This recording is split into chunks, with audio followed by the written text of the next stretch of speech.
Imagine growing up with the weight of your father's resentment on your shoulders, blame for something you had no control over. Now, picture him sacrificing your future for someone else, the cousin you watched thrive while you struggled to even survive. But here's the twist. This isn't a story about defeat. It's about resilience and how fate sometimes works in the most unexpected ways. What happens when you decide to take control of your own life, despite the odds stacked against you? Stay tuned for a story that will leave you questioning everything about family loyalty and destiny. If you want more stories like this, subscribe to the channel, click the bell button, and give this video a like. Don't wait, like it now.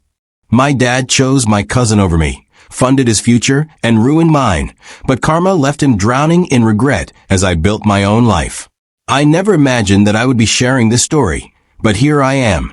I'm a 28-year-old man who has had a rather difficult life, particularly when it comes to family. My mother passed away while giving birth to me, which I suppose set the tone for the relationship I had with my father. He never really moved past her death and always treated me as if I were the reason she was gone. Naturally, I have no memories of my mother, but I've heard many stories from relatives about how thrilled she was to have me. She had always longed to become a mother and had faced years of fertility struggles before finally conceiving me. This knowledge only makes the whole situation more heartbreaking. She finally achieved her dream, only to have it tragically cut short. As I was growing up, our home was filled with photographs of my mother. My father kept everything just as she had left it, almost as if the house were a shrine to her memory. Her clothes remained hanging in the closet, and her books still lined the shelves. It felt as though I was living with the ghost of a woman I would never have the chance to know. Sometimes, I would sneak into their room just to touch her belongings, trying desperately to forge some sort of connection with the mother I never met. My relationship with my father, however, was entirely different. He was there in the physical sense, but emotionally he might as well have been on a different planet. He went through the basic motions of parenting, ensuring that I was fed, clothed, and made it to school on time, but there was never any warmth or affection. No hugs, no words of love, not even a simple pat on the back for a job well done. I always felt like an outsider within my own home. Most days, my father would barely even look at me, let alone engage in conversation. When he did speak to me, it was usually to criticize or compare me to my cousin, Jake. Jake's father, my uncle, died in a car accident when Jake was 7, so my father kind of took him under his wing. I still remember the day we received the news about my uncle's death. It was a rainy Tuesday afternoon, and I was sitting at the kitchen table working on homework when the phone rang. My father answered, and I watched as his face crumpled while he listened to whoever was on the other end of the line. That was the first and only time I ever saw my father cry. After hanging up the phone, he sat down heavily at the table and stared off into space for what felt like hours. Jake began to spend a lot more time at our house after that.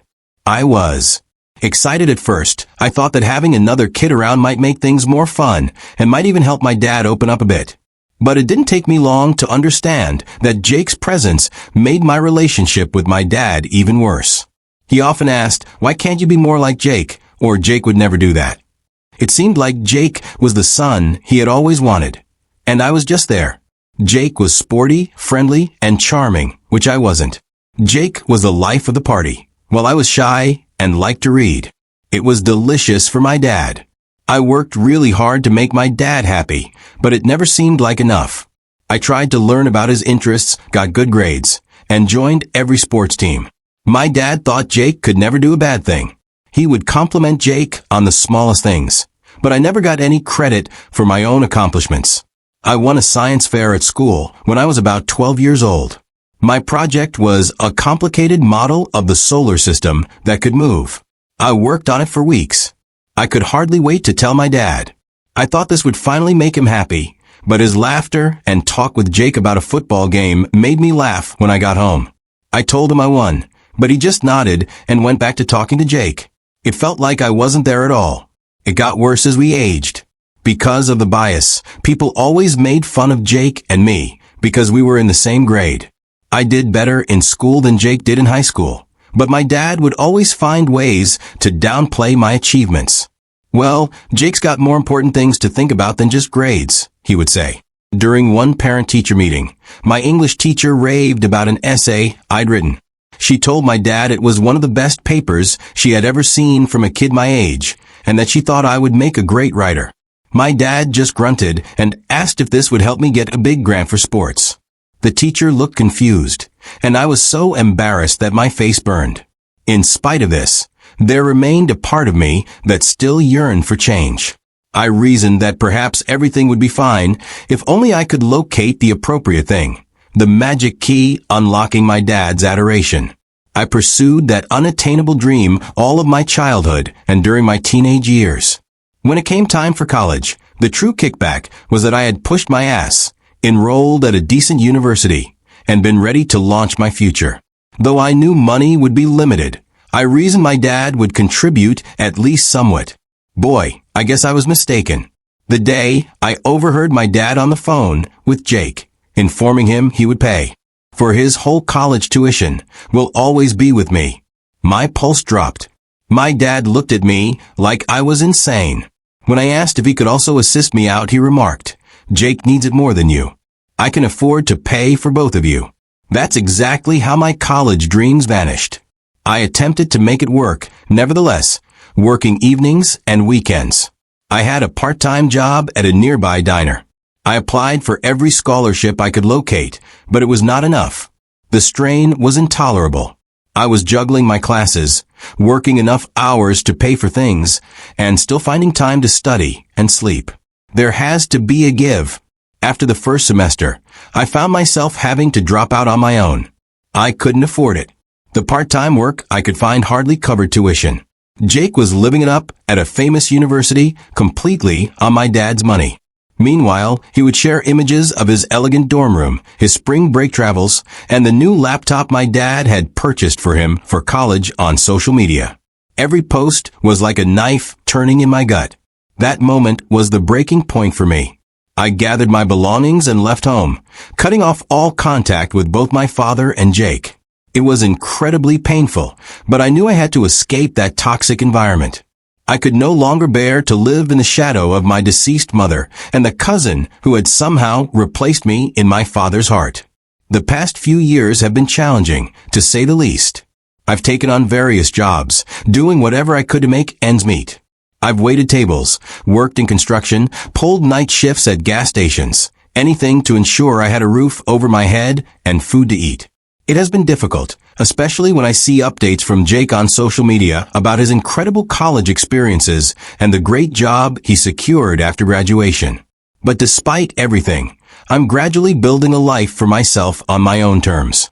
I now have a decent job, not something extravagant, but it covers the bills. I'm working as a manager at a local bookstore. It's not the career I envisioned, but I find solace in being surrounded by books all day. In addition, I'm taking night classes at the community college, working toward the degree I've always wanted. It's not an easy journey, but at least I'm making it on my own. Along the way, I've made some great friends, people who accept me for who I am, not for who they want me to be. They have become the family I never truly had. We have weekly game nights, go on camping trips when we can afford it, and support each other through thick and thin. It's far from perfect, but it's mine, and that makes all the difference. I thought I had left all that family drama behind me, but life has a funny way of throwing curveballs when you least expect them. Yesterday, I received a call from a number I didn't recognize. When I answered, I was stunned to hear my dad's voice on the other end. It had been 3 years since we last spoke, and now he was reaching out for help. I'm not entirely sure how to feel about this, but one thing is certain. I am no longer that kid desperate for his approval. Update 1. It's been a week since my dad's unexpected call, and I'm still trying to process everything that happened. Speaking with him on the phone brought back a plethora of memories, the majority of which were not good. But his voice was different, older, more worn out, more desperate. He began with small talk, asking how I was doing. It felt awkward and forced, as if he was trying to pretend the last few years hadn't happened. Then he got to the real reason for his call. He needed money, and a lot of it. At first, I was too shocked to respond. This was the man who had never given me a dime for college, who had chosen my cousin over me time and time again, and now he was asking me for financial help. The irony was not lost on me. When I finally found my voice, I asked him why he was coming to me. What about Jake, his golden boy? Shouldn't he be the one to help out? My dad fell silent for a moment, then mumbled something about Jake being busy with his new job and not having the means to help right now. I couldn't help but laugh. After years of being told how much better Jake was, how he deserved the opportunities one didn't, now I was supposed to be the one to step up. I made it clear to my dad exactly what I thought about that idea.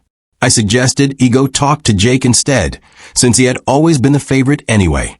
There was a long silence on the other end of the line. Then my dad started to say something about how he regretted some of the choices he'd made, how he wanted to make things right. But I cut him off. I told him it was too little, too late. I'd spent years trying to earn his love and approval, and now that he needed something from me, he was ready to play the remorseful father. I ended the call shortly after that. I experienced a range of feelings as soon as I hung up. I turned him away, and part of me felt bad about it since he was still my father, but a bigger part of me felt relieved. For the first time, I had stood up for myself against him. I didn't cave into the need for his approval that had driven me for so long. The next few days were tough. I kept replaying the conversation in my head, wondering if I had done the right thing. I thought about all the times I needed aid and he wasn't there. Sure, it was the college tuition, but it was also the little moments when a child needed their father. School activities, girl advice, and learning to drive. He had been missing throughout. I remembered my first heartbreak when I was 16. Her name was Sarah, and I thought she was the one. We had been dating for 6 months when she broke up with me for one of the football players. I was devastated. I came home that day, eyes red from crying, and my dad was in his usual spot on the couch watching TV. He barely looked up when I walked in. I stood there for a moment, hoping he would ask what was wrong, but he just grunted and told me I was blocking the screen. I went to my room and cried myself to sleep that night. Or the time I got my driver's license. Most of my friends' dads had taught them how to drive, but not mine. I had to beg my neighbor, Mr. Johnson, to teach me. When I finally passed the test, I came home, excited to share the news. My dad was in the garage working on his car with Jake. I showed them my new license. Jake congratulated me, but my dad just nodded and went back to explaining something about the engine to Jake. I don't think he ever let me drive his car. Another thing that made me think was what kind of trouble he was in to need my money. My dad was always very proud, almost too much. It had to be important for him to reach out in this way. Even with everything, I was still a little worried about him. But then I thought about all the times I had been worried about my own future because I wasn't making enough money since I had to quit college. What did he care about then? I had to work things out by myself, which I did. I made my own life without his help. Why should I help him right now? I remember the year I lived on my own after moving out in order to start over. I moved to a new place where no one knew me. I got any job I could find and found a tiny studio room that I could barely afford. I cleaned during the day and worked as a bartender at night. I was always tired, but I was able to get through it on my own. When I got home from work at the bar some nights, my feet hurt and smelled like smoke and beer. I wondered if I had made a mistake. I could have put my pride aside, stayed home, and tried to work things out with my dad. But then I remembered being judged all the time and never feeling good enough. And I knew I had made the right choice. I started to feel better about my choice as the days went by. I understood that by not giving in to his request, I was finally giving him a handle on things. I wasn't the same kid he used to be able to ignore and push around. Today, I'm an adult. I choose for myself, and I don't owe him anything. I couldn't help but be interested, though, what had exactly caused this to happen? What happened that Jake, the perfect child, couldn't or wouldn't help? There were times when I wanted to find out more about what was going on with my dad and my cousin, but I hesitated. Did I really want to open that can of worms? Was it worth potentially stirring up all that old pain and resentment? I thought about getting in touch with Jake's mom, my aunt. Even though she was sometimes cold, she was always nice to me. She might understand what's going on. The last time I saw her, though, was at a family get-together right before I left for work. She gave Jake a big hug and told him she was proud of him for getting into such a good college. She only gave me a weak smile and a pat on the shoulder when it was my turn to leave. I made up my mind not to call her. I'm still not sure what to do next as I write this report. A part of me wants to forget about the past and keep focused on my own growth in life. On the other hand, I can't help but wonder what's going on between my dad and Jake. Now that I think about it, only time will tell if I decide to look into it more or not. Update 2. It's been about a month since my last update, and a lot has happened. Despite my initial hesitation, my curiosity got the better of me. I decided to do some digging to find out why my dad suddenly needed help and why Jake wasn't stepping up. I started by reaching out to a few family friends who were still in touch with my dad. At first, they were reluctant to share much, but eventually, I pieced together a pretty clear picture of what had been going on. I called Mrs. Peterson first. She had been my mom's best friend and had always been kind to me growing up. She seemed surprised to hear from me, but was happy to chat. After some small talk, I steered the conversation toward my dad and Jake. Mrs. Peterson hesitated, then sighed deeply before starting to fill me in. It turns out that my dad had gone all in on supporting Jake far beyond just paying for his college tuition. He had helped Jake with a down payment on a house, bought him a car, and even invested in a business venture Jake wanted to pursue. To do all this, my dad had taken out loans and maxed out his credit cards. He was drowning in debt, all for the sake of giving Jake the life he thought he deserved. Mrs. Peterson told me about a conversation she had with my dad a few years back. He had been bragging about Jake's successes, talking about how he was going to be a big-shot businessman one day. When she asked about me, my dad had just shrugged and said he hoped I was doing okay. The indifference in his voice had shocked her. Next, I reached out to my old neighbor, Mr. Johnson, the one who taught me how to drive. He had always been observant and filled me in on some of the more recent developments. Apparently, Jake had convinced my dad to invest in a startup he was launching with some college friends. It was some kind of tech company, but Mr. Johnson wasn't clear on the details. What he did know was that my dad had remortgaged the house to get the money for the investment. The kicker?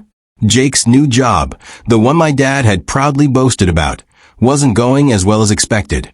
The business venture had flopped, and Jake was now struggling to make ends meet himself. When my dad turned to him for help with the mounting debt, Jake apparently told him he couldn't spare anything right now. Mr. Johnson had overheard an argument between my dad and Jake just a few weeks ago. Jake had come over driving a flashy new car, and my dad confronted him about the failed business and the money he'd invested. Jake had yelled something about how it wasn't his fault the market had changed and that he'd pay my dad back when he could. Then he peeled out of the driveway, leaving my dad standing there looking utterly defeated. I have to admit, a part of me felt a twisted sense of satisfaction. After years of being compared to Jake, constantly hearing how I didn't measure up, it turned out that the golden child wasn't so golden after all. My dad had placed all his hopes and resources into Jake, and now those hopes had crumbled. But mostly, I just felt tired of the endless drama, the lingering pain, and the constant what-ifs. I thought about how different things could have been if my dad had chosen to invest in me the way he did in Jake. Maybe I would have finished college, and perhaps I'd be in a completely different career today. But then again, maybe I wouldn't have learned the invaluable lessons I did about self-reliance and perseverance. I remembered the tough times after dropping out of college, how I juggled multiple jobs, often scraping by on ramen noodles and cheap coffee. I thought about the long nights I spent studying after exhausting shifts, driven by the determination to improve myself, even without the benefit of a formal education. It had been a hard journey, but it shaped me into the person I am today. I wasn't sure if I should tell my dad what I had learned. After some thought, I chose to text him. I told him I knew what was going on with Jake and the bills. I didn't offer to help, but I also didn't brag. What I really said was that I hoped he could see now that the decisions he made had effects on both of us. After a few hours, he answered. He said sorry and a lot of things in a long message. He told me that he knew he had been unfair to me, and that his grief over my mom's death had made him lose his temper. He talked about how proud my mom would have been of the man I'd become. Even though he wasn't a great dad, he asked if we could get together and talk. I thought about that message for a long time before I decided what to do. I still had a little boy inside me that wanted his dad's love, so there was a part of me that wanted to say yes. I imagined a time when we'd get together, talk things out, and our relationship would be fixed magically. But as an adult who has had to work hard for everything, I knew better. I reflected on all the important milestones in my life that my father had missed. Like my high school graduation, where I scanned the audience hoping to catch a glimpse of his face, only to feel the sting of disappointment. I thought about my first apartment, which I furnished with second-hand items and a lot of determination, and the promotion I recently received at the bookstore, a moment I had no one to share with except my friends. In the end, I decided to respond to my father, letting him know that I was not ready for a meeting. While I acknowledged his apology, I made it clear that words alone could not erase the years of neglect and favoritism I had endured. I expressed my need for time and space, and I told him that he needed to respect that boundary. I also made it abundantly clear that I would not be bailing him out financially. His decisions had brought him to this point, just as my decisions had led me to where I am now. It was not my responsibility to fix the mistakes he had made.